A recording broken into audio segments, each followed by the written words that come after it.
Hello बच्चों, चलिए प्रश्न को पढ़ते हैं। अंतराकाशी यौगिक हैं। ABCD 4 विकल्प दिए, सही विकल्प का चयन करते हैं। तो आइए प्रश्न की मुख्य अवधारणा पे बात करते हैं। मुख्य अवधारणा, क्रिस्टल में रिक्त स्थानों पर अधात्विक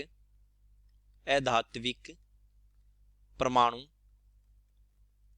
जैसे कार्बन, नाइट्रोजन, बोरॉन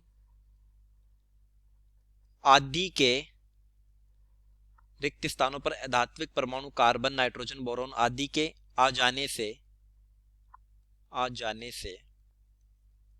अंतराकाशी यौगिक बनते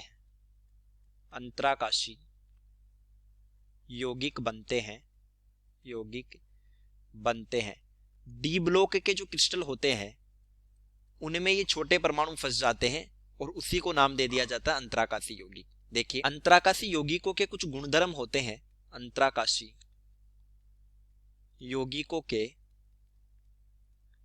गुणधर्म, तो इन यौगिकों का कोई निश्चित सूत्र नहीं होता, यानी कोई रस समीकरण मिति नहीं होती, कोई धनायन ऋणायन का निश्चित अनुपात नहीं होता। तो पहला गुण हो जाएगा, ये अरस समीकरण मितीय होते हैं। अरस समीकरण मितीय यानी कि नॉन स्टाइक्योमेट्रिक होते हैं। नॉन स्टाइक्योमेट्रिक होते हैं। दूसरा, ये सूक्ष्म परमाणु क्रिस्टल से दुर्बल वांडरवाल बलों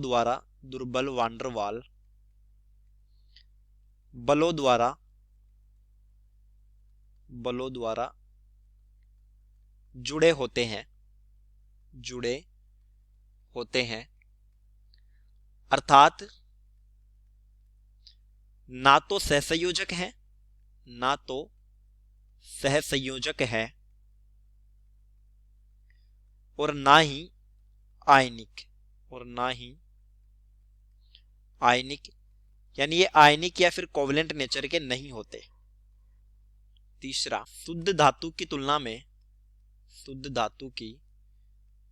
में कठोर होते हैं। यानी धात्विक क्रिस्टल के अंदर अब रिक्त स्थान भर गए तो घनत्व बढ़ जाएगा, तुलना में कठोर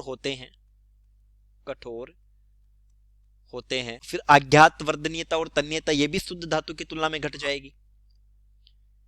और सबसे प्रमुख लक्षण, रासायनिक तौर पर अक्रिय होते हैं। रासायनिक रूप से अक्रिय होते हैं। तो चलिए इन आधारों पर विकल्प तय करते हैं। ए में कहा है कि नॉन स्टाइक्योमेट्री है, सही बात है, तथा आयनिक प्रकृति के हैं, यह गलत हो जाता है। बी में नॉन स्टाइक्योमेट्री है तथा सहसंयोजक प्रकृति के हैं, यह भी गलत हो जाता है।